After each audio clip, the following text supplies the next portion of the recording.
Sabato 31 luglio, Sant'Ignazio di Loyola. È il 212° giorno dall'inizio dell'anno, ne mancano 153 al termine. Il sole sorge alle 5:53 e tramonta alle 20:40. La luna sorge a mezzanotte 07 e tramonta alle 13:52.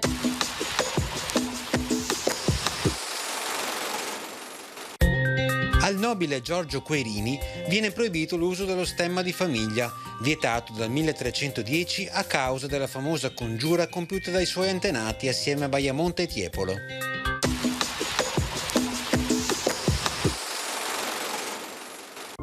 Le previsioni per domani. Al mattino nuvolosità diffusa, in seguito nubi irregolari si alterneranno a parziali schiarite. Precipitazioni.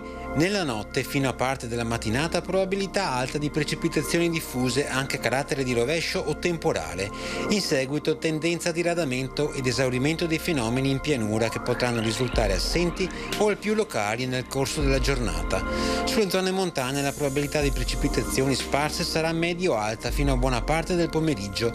Precipitazioni in esaurimento entro fine giornata su gran parte della regione, salvo possibili residui fenomeni sui settori nord-orientali. Temperature in generale diminuzione, specie nei valori massimi.